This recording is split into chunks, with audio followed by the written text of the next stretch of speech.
Podcastirmãos.com.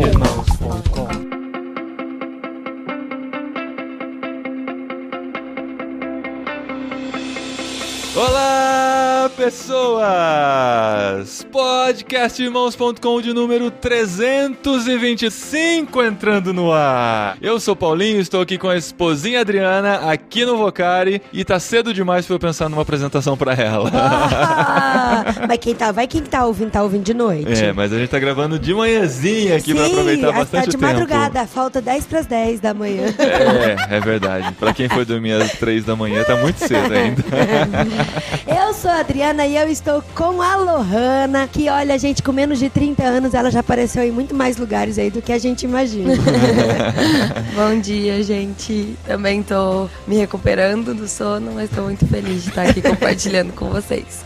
A Lohana é uma empreendedora social, a gente pode chamar assim? Sim, olha só pode. Que nome bonito. A gente tem falado muito sobre empreendedorismo aqui, a gente já gravou com o Fábio Silva, lá do Recife, do Novo Jeito, já falamos também com o Expresso Ação, o Silval Júnior sobre empreendedorismo social também. Expresso Ação, o Paulo Maitá sobre o empreendedorismo missional e tal. Então é um assunto que a gente já tem conversado bastante aqui sobre isso. E hoje a gente vai falar um pouquinho mais, principalmente sobre a vocação da Lohana nesse sentido, como ela descobriu sua vocação e como ela tem empreendido socialmente também no projeto. Vocês vão conhecer, se vocês ainda não conhecem, porque ela já apareceu em várias revistas do ramo aí. E a gente vai conhecer hoje um pouquinho a história dela aqui no podcastirmãos.com.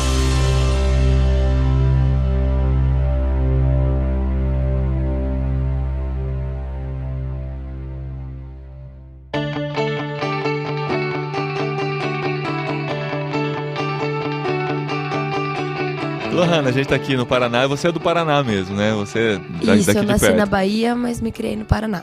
Sou baiana e paranaense. Quantos anos você tem? Tenho 26 anos. 26 anos. 26 anos. Olha só, minha fonte diz que ela tem 24. A fonte errou. Quem errou? A fonte falou que você foi criada também em Ponta Grossa. A fonte acertou? Criei em Ponta Grossa, isso. Mas também você leu uma matéria de 2 anos atrás, ela tinha 24 na época. Tem provavelmente. Não, mas a fonte me falou na escada. Muito bem. Então, Lohana, hoje você é CEO de uma plataforma de empreendedorismo social que trabalha de forma diferente. Ela é disruptiva no sentido de que, diante de todo esse ambiente mercadológico em que vivemos, capitalista, você conseguiu pensar numa forma das pessoas trocarem tempo. Isso.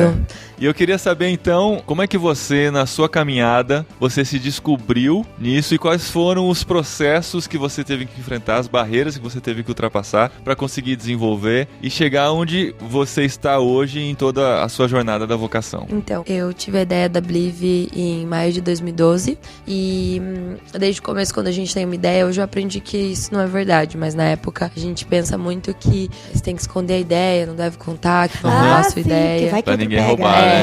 Hoje eu aprendi que não, que você deve contar, que a chance de roubarem é muito pequena. Costumo dizer, só não conta pra alguém muito rico que pode fazer uma ligação e falar, façam isso. Mas a maioria... Façam isso amanhã de manhã na minha mesa, né? Amanhã de manhã.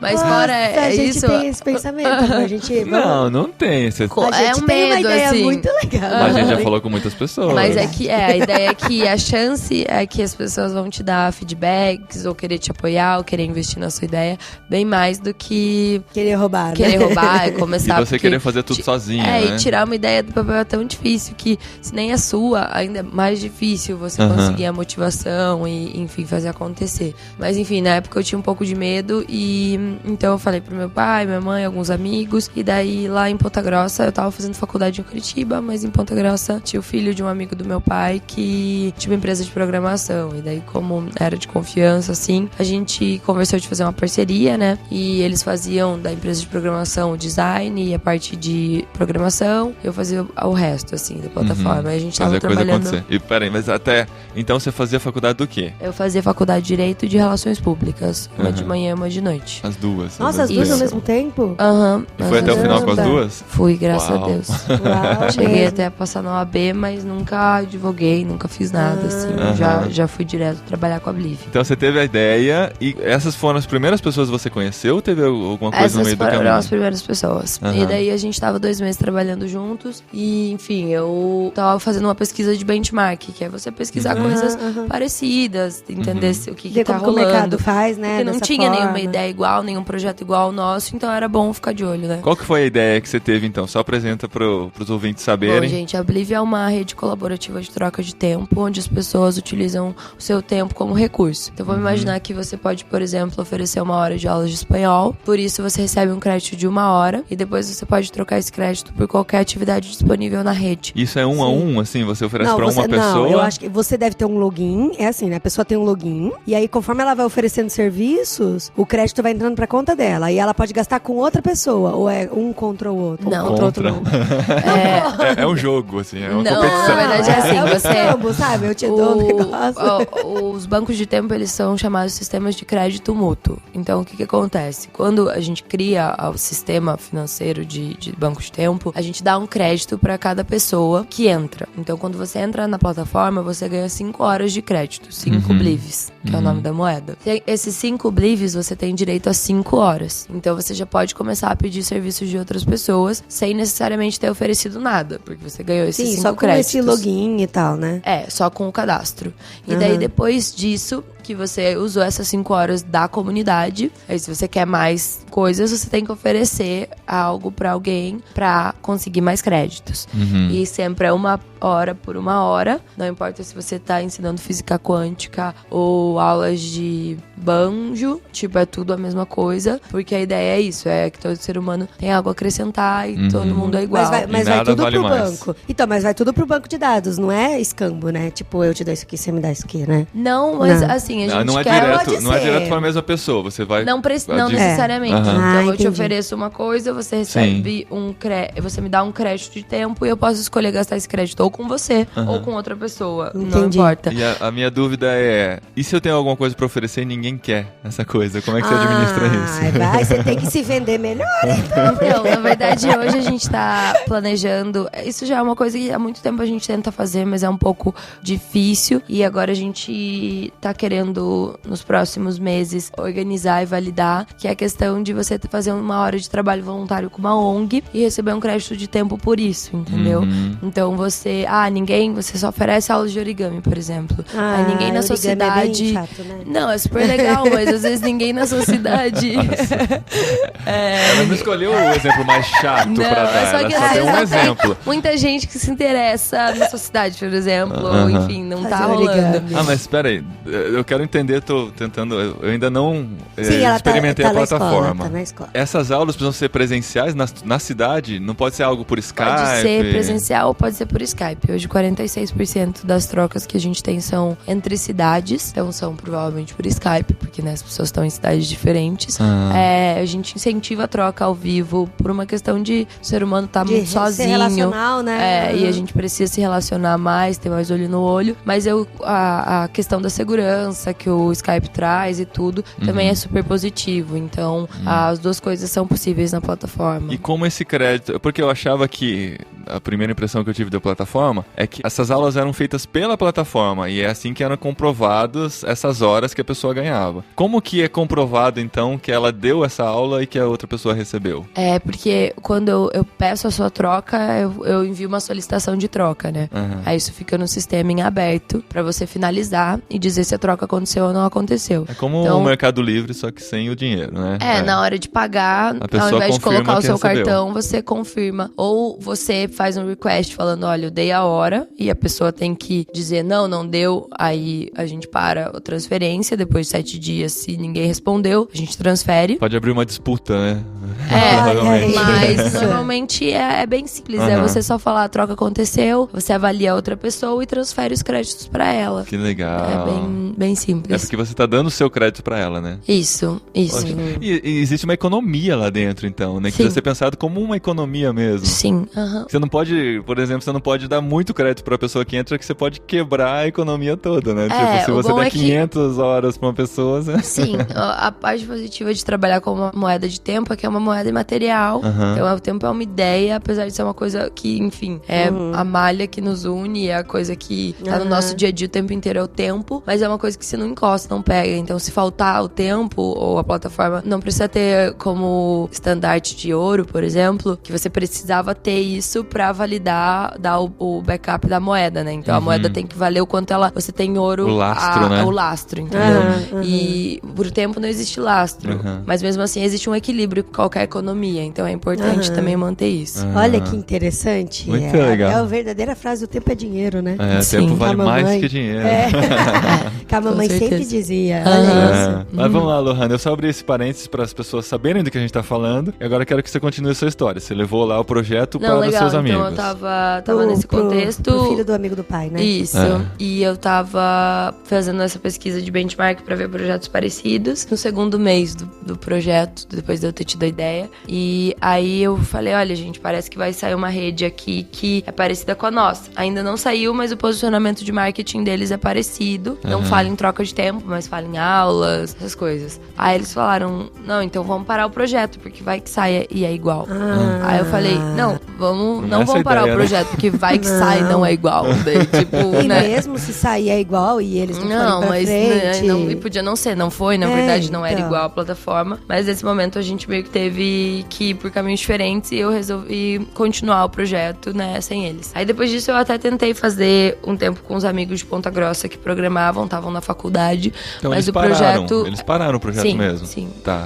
Eles não quiseram mais apostar nisso? Não quisemos continuar. Não, eles queriam esperar, eu não queria esperar. Daí...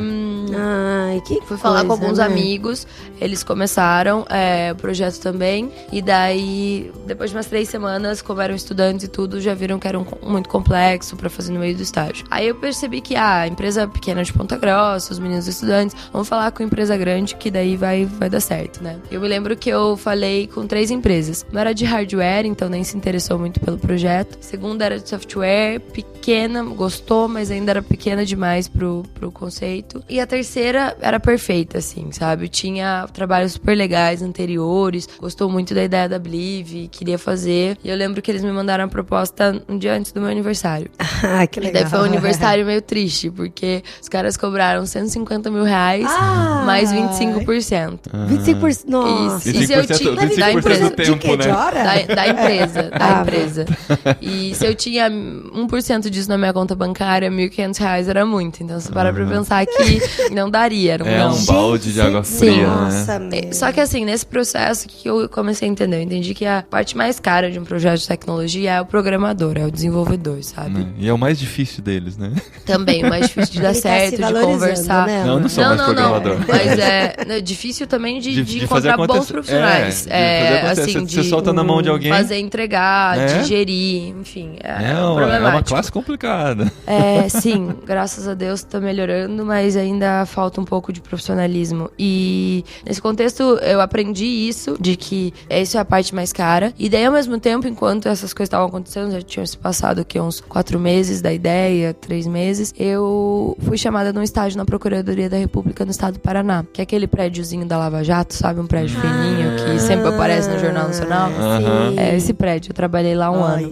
Fui chamada nesse estágio e eu ia ganhar R$900 por mês no estágio pra trabalhar 4 horas. Então pra juntar 150 mil, você ia levar... Não, nunca, né? Não, isso já não era uma opção. Só que o que eu pensei? Eu pensei, tá, com R$900 por mês ainda não dá pra eu pagar um programador por mim mesma. Mas, aí eu fiz uns cálculos, conversei com meus pais, porque eu ia me formar em 2 faculdades. Provavelmente eles iam fazer um baile, eu ia, né, participar das coisas da formatura na faculdade. Isso ia custar em torno aí de uns 15 a 18 mil reais, sabe? Pra pagar os bailes, essas coisas. Aí eu falei pros meus pais que eu não queria fazer baile, que era pra... Eu nem sabia se eles iam me dar o dinheiro pra fazer o baile, na verdade. Você já tava contando com eles. Mas eu já contei com isso, duvido que eles dessem. Mas eu já falei, pai, mãe, não quero baile, queria o dinheiro pra pagar um programador. E daí, graças a Deus, eles me apoiaram, acreditaram. Que legal. Deram o dinheiro do programador junto, e daí eu juntava esse dinheiro mensalmente com o dinheiro do estágio pra pagar o programador. E daí o que eu precisava? Então eu precisava de uma empresa de programação, alguém que manjasse de programação pra gerir esse cara. Então o que eu fiz? Eu falei com o amigo de um amigo meu que tinha uma empresa de programação, programação. E eles ficaram responsáveis por gerir o cara e fazer o design da plataforma. E eu era responsável por contratar, pagar o cara e ao mesmo tempo fazer todas as outras coisas da Believe. A cara da plataforma, Isso, exatamente a ideia, como você queria, né? E daí, beleza, a gente tava trabalhando fazia uns 2 meses juntos também. Chegou a hora deles fecharem o design, a gente decidia as coisas, contratar o programador pra fazer, né? Aí os caras começaram a atrasar, não responder. Atrasar, não responder. É duro que pra eles é mais um projeto, pra você era o projeto da sua vida, O que eles né? falaram era isso, Lô. Daí eu chamei pra conversar. E você já tava pagando, né? Não tava pagando. não? A parte deles eu dei por porcentagem pra eles gerenciarem o programador. Eu pagarei o programador. E nesse contexto eu chamei pra conversar, eles falaram, Lô, desculpa, mas é que a Believe não é um projeto pago, então a gente não consegue conseguiu priorizar. os projetos pagos tiveram que entrar na frente e não vai dar pra fazer agora esse ano. Nossa, isso já tinha passado quanto tempo? 6 meses. 6 meses. Aí, então, 6 meses depois da ideia, já tava, 6 meses trabalhando e pensando nela e não tinha uma linha de código programada, sabe? Aí eu fiquei muito triste, mas falei, quer saber, nem que eu tenha que estudar programação, eu vou arrumar esse programador. Vamos ter que dar um jeito. Persistente, né? Sim, tem que ser persistente. Começa uma terceira faculdade à tarde. Mas graças a Deus não precisou. O que aconteceu foi... E o mais maluco é que eu tava procurando programador há 6 meses, então eu não tinha mais onde procurar. Porque minha rede de amigos no Facebook, todo mundo que eu conhecia que tinha alguma possibilidade de me ajudar a achar um programador, eu já tinha tentado falar com essas pessoas. Já tinha esgotado, né? Então isso também... Você tinha quantos anos mesmo nessa época? 21. Olha Entre os só, 21 e os 22. Tem adolescente que vai no extremo, adolescente jovem, né? Que vai no extremo por causa, sei lá, de qualquer outra coisa, e você tava na sua persistência. Sim. Gastando seu Mas desde criança, isso. meus pais falavam que eu era muito teimosa. Daí comecei a entender que teimosia pra uma coisa boa, ou pra algo que você acredita, se torna persistência, né? Então muitas vezes uma coisa negativa na sua personalidade pode ser positiva, né? Sim. Bom, nesse contexto eu tava na Procuradoria da República, no elevador, um dia, e daí tinha um cara com um crachá de informática, né? TI. Daí eu tava lá presa no elevador mesmo, não tinha o que fazer. Que então legal. eu perguntei, cara, você conhece alguém que programa sistema web? Por favor, me manda um e-mail. Ele, beleza. Aí 2 dias depois eu recebi um e-mail de um cara falando, o Rubens me falou que você tá procurando programador sistema web, vamos se reunir. Eu falei, quem que é Rubens, né? Não me lembro, mas vamos se reunir, né? Eu tô procurando. Aí eu me reuni com o Sérgio, que é o primeiro programador da Believe, e a gente acertou de trabalhar juntos. E no dia 6 de dezembro, eu tive a ideia em maio, a gente programou a primeira linha de código da plataforma. Então foram quase 6 meses aí depois, mas a gente conseguiu começar. Ao mesmo tempo eu fiz uma parceria com um professor meu de direito para fazer a parte jurídica e 2 designers para fazerem a identidade visual e a parte de user experience da plataforma. UX. Foi assim que eu comecei a Believe.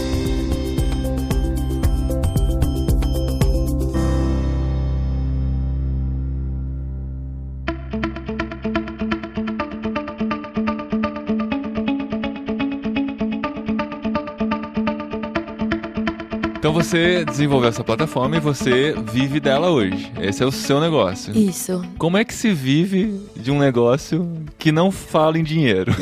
Legal. Esse contraponto, né? Você ganha créditos de tempo também? Não, hoje eu tenho meus créditos, mas só os que eu troquei pra receber. A gente não se dá créditos, apesar de querer muito, mas... Não quebra a economia, fica fazendo nem dinheiro. Quebra, eu acho que ninguém ia saber, mas é que por questões de princípios a gente tenta não fazer isso. Mas é mais pela questão de...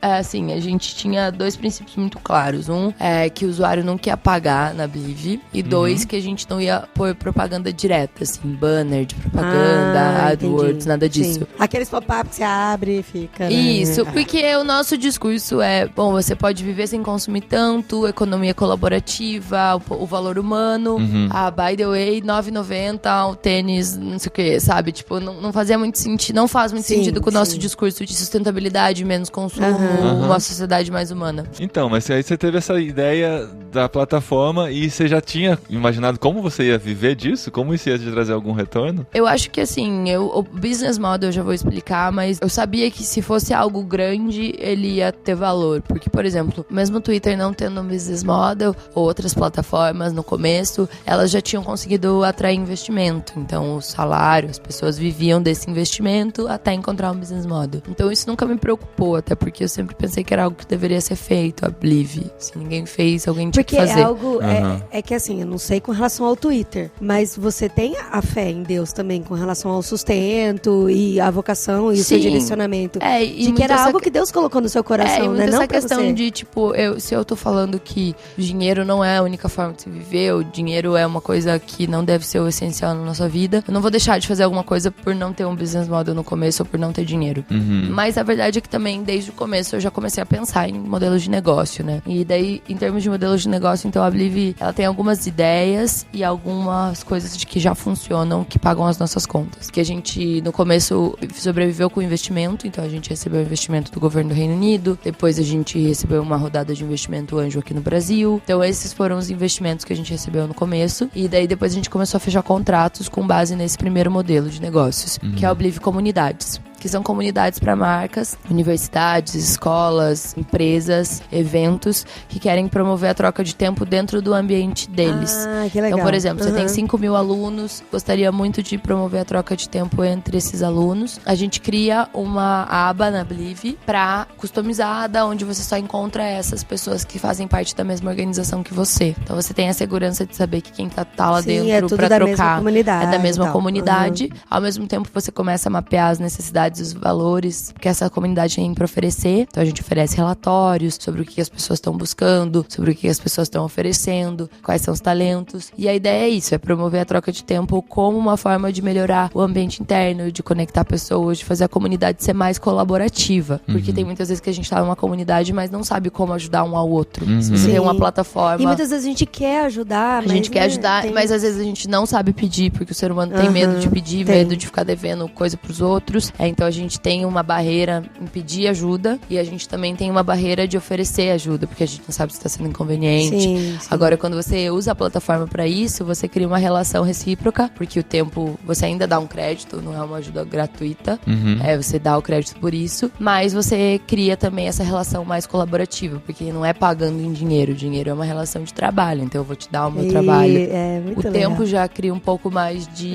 Lógico que tem que ter a seriedade para oferecer algo bom de qualquer forma, mas traz uma relação um pouco mais humana, mais colaborativa. Então esse é o produto que a gente vem trabalhado hoje, e graças a Deus paga as contas usando os contratos nesse serviço, mas uma vez que a plataforma hoje, a Blive, tem 120 mil usuários trocando, né, participando da plataforma, trocando não, né, quem dera 120 tivessem trocando, mas a gente tem uma plataforma que ainda é pequena, é a maior de troca de tempo do mundo, mas ainda é pequena. Existem outras. Aquela outra que vocês ficaram com medo que iria surgir? Era um outro projeto, mas no mesmo mês que a gente lançou, em 2013, saiu uma suíça também, que hoje tem metade do nosso tamanho, tem uma pequenininha no Vale, enfim, tem algumas iniciativas, a Blive ainda é maior, mas todas são pequenas, a Blive também. Aí os outros business models, eles vêm de quando a Blive for maior, tiver, por exemplo, 500 mil, 1 milhão de usuários, ao invés de 120 mil, a gente vê a possibilidade também de oferecer experiências com marcas. Então, por exemplo, vou imaginar que a Gibson tá oferecendo uma aula de guitarra com um guitarrista famoso numa praça. E daí vai ser tudo troca de tempo. As pessoas podem usar esses créditos de tempo para participar disso, ou receber, ter acesso a essa aula com essa pessoa famosa. Ou a Farm quer fazer uma oficina de customização e sempre com um cunho social, mas voltado para experiências de marca, sabe? Mas sempre 1 hora vai valer 1 hora. Isso, a ideia não é que assim, para ter a aula com o guitarrista da Gibson, você tem que gastar 5 horas por 1 hora. Não, a única coisa é que com o guitarrista da Gibson provavelmente você vai fazer ao mesmo tempo de muita gente. Vai ser só você não vai ser uma particular, sabe? E tal, isso, né?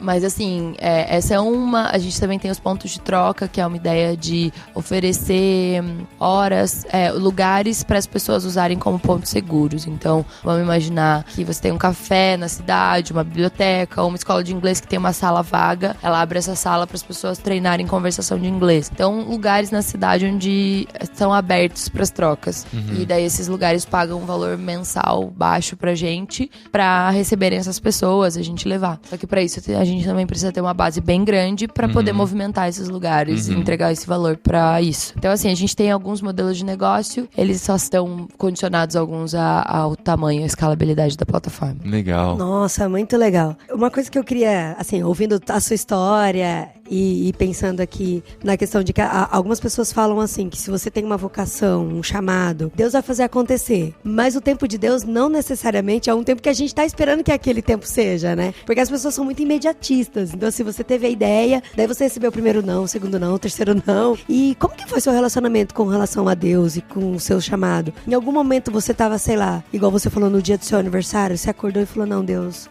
não sei se isso é pra mim mesmo, se é pra fazer, e teve alguma crise espiritual com relação a isso, ou se, muito pelo contrário, como você demonstrou, se isso te impulsionou e você ficou mais forte ainda no seu relacionamento espiritual. Queria saber se nesse âmbito do seu relacionamento com o pai mesmo, com Deus. Eu concordo com você que, assim, até pelo meio de empreendedorismo a gente às vezes ouve muito case de sucesso, tipo, o Instagram foi vendido por 1 bilhão em um ano, e tipo... O Snapchat não foi vendido e agora tá desvalorizando. Que não é tão sucesso. O que não é tão sucesso. Então, assim, mas a gente vem de uma ideia de que as coisas acontecem rápido. E eu também tinha isso. Eu lembro quando eu fui conversar com meu mentor, uma vez a Blívia, acho que tinha 1 ano, e daí eu falei que eu tava desmotivada porque a gente não tinha tanto usuário quanto eu gostaria que a gente tinha. Na época eu achava que a gente ia ter, sei lá, 1 milhão de usuários um ano. A gente sonha muito. Aí ele pegou, sim. Aí ele pegou e falou assim, Lohana, mas se você tivesse 1 milhão de usuários hoje, eles estariam felizes? Eles estariam gostando da plataforma? Tá tudo bem lá? Falei, não, a plataforma tá toda bugada, tem um monte de coisa acontecendo. Imagina 1 milhão de usuários ao mesmo tempo. Que bom, então, você não tem 1 milhão, porque senão seriam 1 milhão de pessoas insatisfeitas.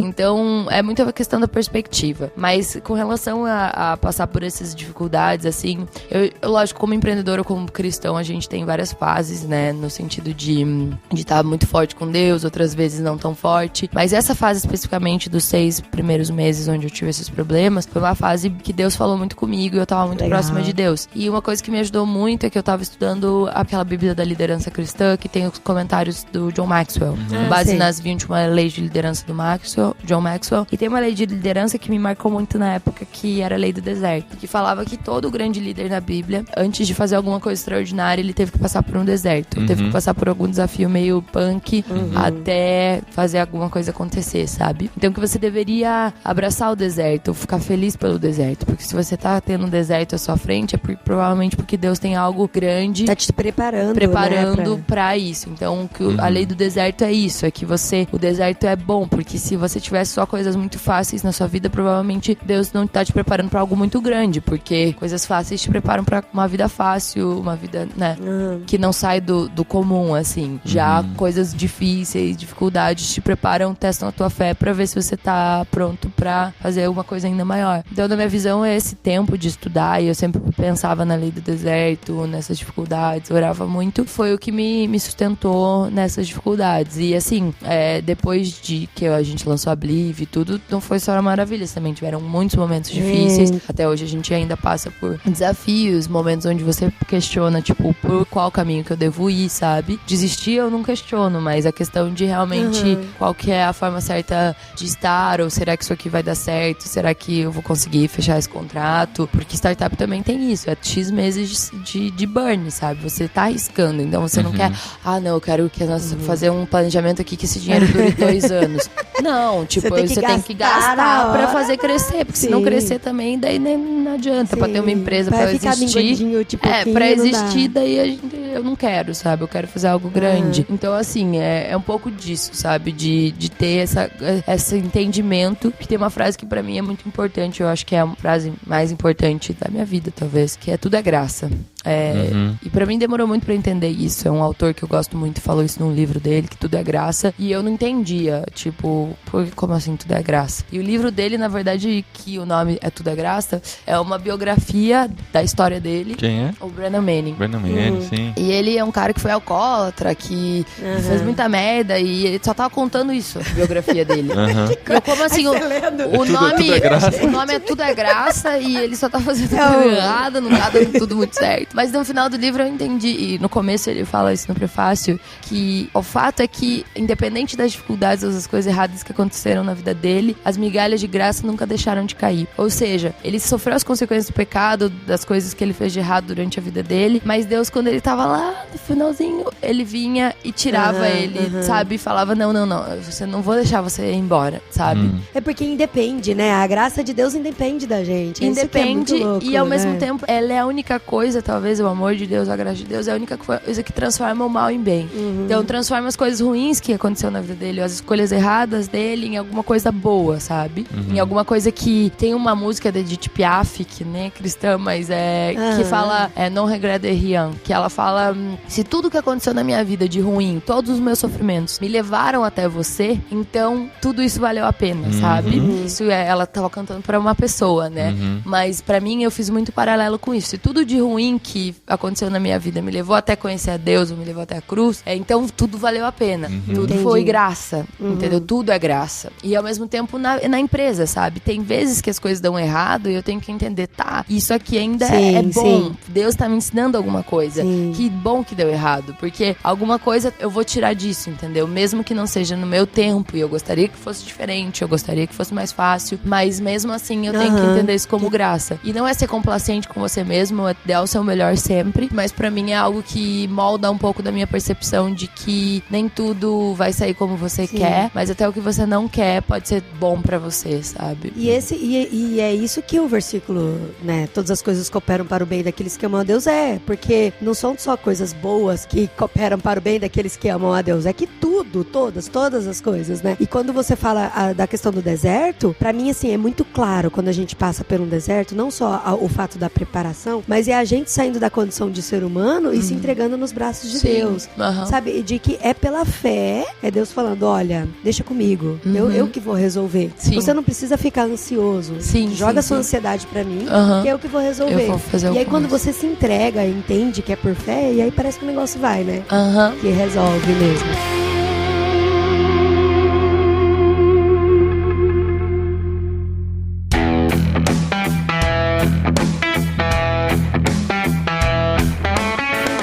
Pra gente terminar então, queria saber o que a Blive, o seu projeto, trouxe pra você, assim, de conhecer o mundo, das pessoas que você já teve acesso, como que isso tem... É que você saiu em várias revistas também, né? E já foi convidada pra falar sobre o projeto em outros países e tal. Quais são as portas que isso tem aberto e coisas que você nem esperava, com certeza? Eu acho que, assim, por isso que eu sou tão apaixonada por empreendedorismo. Eu acho que tem muita parte legal, eu posso contar dos eventos que eu já fui convidada esse ano, por exemplo, no Fórum Econômico Mundial em Davos pra falar, eu já fui pra, enfim, já visitei no total eu já visitei 25 países, minha família não é uma família rica nem nada, eu também não tenho muito dinheiro na conta, mas Deus é tão bom que eu tinha esse sonho de conhecer o mundo, sempre gostei. 25 países? E você com 26 anos, se Deus quiser esse ano eu fecho a mesma idade com o mesmo número de países. É uma boa meta de vida, porque daí depois você só mantém conhecendo um por ano, entende? Vamos ver se vai dar certo esse ano. Não, mas enfim, é um sonho, cada um tem um sonho. 36 países a gente tá atrasado. Tá bom.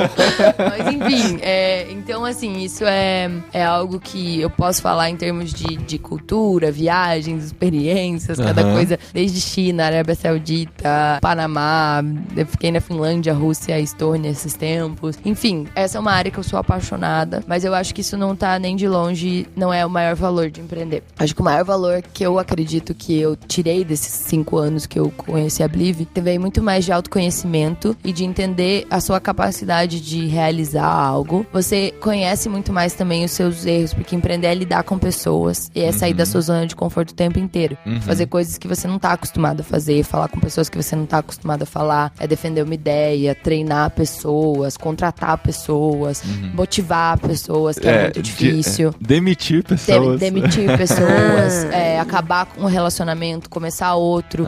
E é algo que, tipo, é insano. Você tá, às vezes, a flor da pele, você sofre muito. Só que eu olho pra trás e eu falo, nenhum MBA, nenhum emprego que me pagar um salário top me daria essa capacidade de hoje, eu, sei lá, tá numa situação X e eu tá calma, porque eu sei lidar com muitas situações, entendeu? Eu sei lidar com, sei lá, eu ter que improvisar um negócio num palco, ou eu lidar com uma pessoa que tá triste e tá sem saber o que fazer da vida dela, porque, enfim, eu já passei isso com um funcionário meu, ou eu já passei por isso, sabe? Então eu acho que o valor do empreendedorismo é que você aprende a brigar pelas coisas, a lutar, você aprende a perceber que não é sobre você tem que confiar em Deus o tempo todo, que você tem que ser humilde, que você tem que legal, fui pra vários países, legal, fui pra Davos, mas no fundo, tudo isso foi graça também, não foi nada que eu fiz pra merecer. Que você por si só não é nada, né? Não, e mais do que isso, eu sozinha, no fundo, a chance de fazer as coisas darem errado é muito grande, entendeu? E todas as vezes que deu errado, provavelmente é porque eu tava tomando uma decisão que não tinha a ver com a decisão do que Deus queria pra minha empresa ou pra mim, sabe? Mas essa percepção, eu acho que com 26 anos eu nunca teria se eu tivesse em outra área. Eu acho que missões também é algo que você empreende, você sai da sua zona de conforto, intercâmbio, é algo que me fez isso também, porque eu fui morar em Portugal pra estudar Direitos Humanos quando eu era mais nova e eu mochilei, assim, dormindo em aeroporto com muito pouco dinheiro, eu viajei quase 40 dias, então isso também me fez, tipo, perceber que eu era capaz de fazer coisas que normalmente a sociedade diz que você não é capaz, porque você é brasileiro, porque você não fala inglês direito, porque você é mulher, porque você é jovem, porque você... E daí você vai se descobrindo alguém que consegue, na verdade, conseguir. Na verdade, tô viva. E por quê? Porque Deus me protegeu, mas também porque eu fui lá e tentei fazer, entendeu?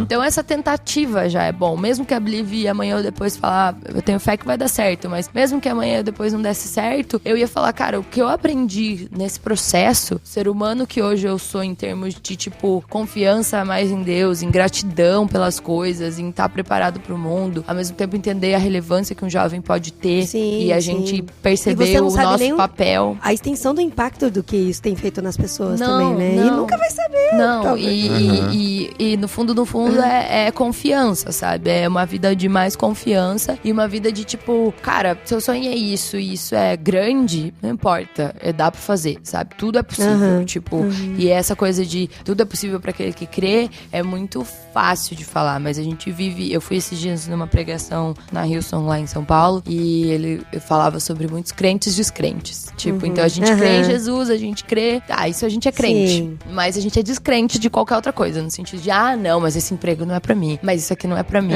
e tipo, a gente não crê, a gente crê que em coisas pequenas, sabe? E Deus é um Deus de coisas grandes, de abrir o mar vermelho, é uma coisa assim, tipo, mas é pra aquele que crê, sabe? É uma e fé muitas vezes humana, eu me vejo, né? não, mas até por outras coisas terem dado errado na Blive, ou não, isso aqui não é pra gente. Eu vejo que eu tinha até mais fé no começo, assim. E isso a gente não pode deixar acontecer, sabe? A gente tem que crer que, tipo, não vim de uma universidade top, não sou de tecnologia, minha família não é rica.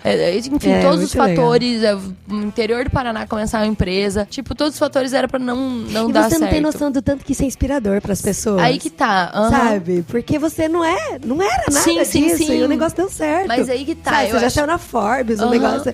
Tipo, a impressão que eu tenho assim, das pessoas que saíram, sei lá, na Forbes ou essas revistas, é que o cara já nasceu de boa, sabe? Sim. Mas eu acho que, pra mim, é a minha palavra... E sempre que eu vinha com isso na cabeça, assim, porque no meio de empreendedorismo, a maioria são pessoas assim, que tem algum recurso inicial ou estudaram em universidades nos Estados Unidos. Já desde o começo. Isso. Mas assim, eu sempre abria... Eu acho que essa foi uma parte muito importante do meu início empreendedor. Aquele versículo, Deus usa os pequenos pra envergonhar os grandes, os loucos pra envergonhar os sábios.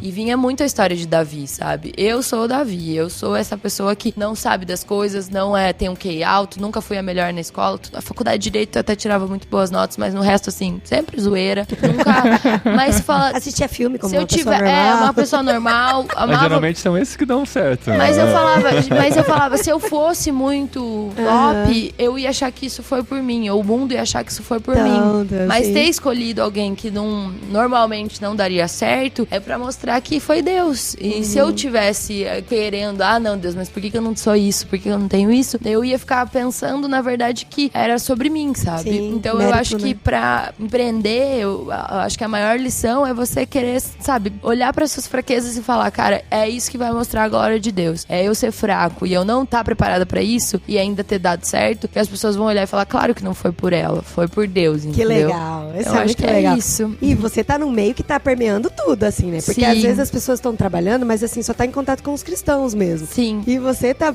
às vezes, até muito mais fora, né, desse mundo cristão, claro. Né? E é legal. É um negócio totalmente... as pessoas reconhecem isso, nossa, é sensacional. É empreendedorismo missional que a gente fala. E agora a pergunta que que eu comentei que eu ia gravar com você, perguntou, por que Believe? Legal. Então, mas por que não é Believe, não é? Na verdade, dá pra falar Believe, ou Believe. Quando você era criancinha, aprendeu a falar Believe, deu errado, Believe ou Believe. Não, na verdade, assim, eu só não gosto de Blive, sabe? O povo fala Blive, cara, não é Blive. E é com 2 Is, né? B-Live, daí eu também não gosto, com 2 Is. É B-L-I-I-V-E. É isso aí, galera, pra acessar. B-L... Tem gente que lê B-Live. Mas assim, é B-L-I-V-E. E vem da palavra believe, de acredite. E é muito interessante porque na Believe eu acreditei, pra começar. Enfim, é uma palavra que tem a ver com a história, você crer, né? Pra começar algo. Então tem a ver com a minha vida cristã, Believe. Mas eu descobri uma coisa muito legal, que na verdade que os bancos de tempo, eles existem desde a década de 80, só que sempre offline, né? O que eu fiz, a minha grande ideia foi só levar isso pra o ambiente online. Né? E os bancos de tempo, eles são chamados sistemas de mútuo crédito, como eu falei. Aí um dia eu tava assistindo um documentário sobre economia. Olha isso, gente. Menos de 20 anos assistindo um documentário de... Não, mas é que era um documentário muito bom sobre como o sistema financeiro funcionava. E daí o cara era um professor falando que... Ele tava falando assim, porque a palavra crédito, que vem do latim crença, believe, o believe é um sistema de mútuo crédito, né? E daí como assim? Então crédito quer dizer believe, que é crença. E é verdade, porque quando você dá um crédito pra uma pessoa, você tá acreditando que ela vai te pagar. Olha isso. E daí eu falei, nossa Deus, então o nome foi certo mesmo. Tem que saber, eu escolhi o nome que tem a ver, sabe? E daí o nome da moeda, daí depois a gente transformou o nome da moeda de believe por isso, porque você tá dando um crédito, uma crença pra pessoa. Então são créditos de tempo, aí são believes. Muito bom. Que legal. Então é uma brincadeira econômica. Believe, né? E os 2 Is é porque realmente só tinha domínio com 2 Is. Não tinha outro jeito. Mas é isso, é empreendedor, né? Sempre dá um jeito. Muito bom.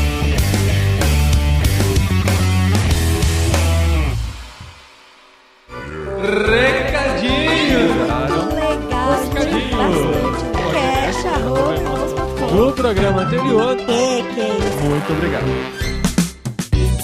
Recadinhos, esposinha! Mais um recadinhos! Recadinhos de programa especial Vocari, olha que legal! Mais um super conteúdo aí com a participação da Lohana, que detonou, contou sua história aqui pra gente. A gente foi inspirado, tenho certeza que você foi também. Então, muito obrigado, Lohana, por participar com a gente.